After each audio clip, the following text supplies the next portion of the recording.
సార్వత్రిక ఎన్నికల్లో అధికారులకు ఎన్నికలను ఏ విధంగా నిర్వహించాలి, పోలింగ్ రోజు కార్యాచరణ ఏ విధంగా నిర్వహించాలి అనే అంశాలపై శ్రీకాళహస్తి ఎన్నికల రిటర్నింగ్ అధికారి రవిశంకర్ రెడ్డి ఎన్నికల సెక్టార్ అధికారులకు 3వ విడత శిక్షణ తరగతులను నిర్వహించారు.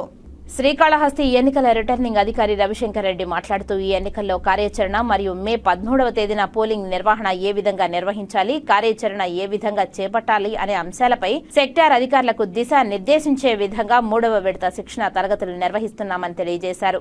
నేడు నామినేషన్ ఉపసంహరణలు ఉన్నాయని, సాయంత్రం 5 గంటలకు పైన నామినేషన్ ఉపసంహరణలు చేసుకోబోతున్న అభ్యర్థులు మరియు ఎన్నికల్లో పోటీ చేయనున్న అభ్యర్థుల వివరాలు ప్రకటిస్తామని తెలియజేశారు.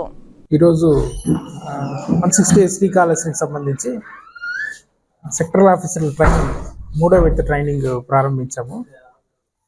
ఇదివరకే రెండు పర్యాలు వాళ్ళకి ఇవ్వడం జరిగింది.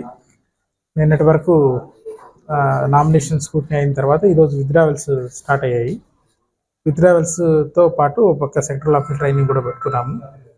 మెయిన్గా సెక్టరల్ ఆఫీసర్సే మొత్తం ఈ ఎలక్షన్ పోలింగ్ మెటీరియల్ తీసుకోపోవడం కావచ్చు, ఏపీఓస్కి అనుసంధానంగా ఉండే వారి సెక్టరల్ ఆఫీసర్లు ఎక్కువ బాధ్యతలు ఉంటాయి కాబట్టి వారు మరింత క్షుణ్ణంగా ట్రైనింగ్ ఇవ్వడానికి ఇప్పుడు 3వసారి ఇస్తున్నాము ట్రైనింగ్.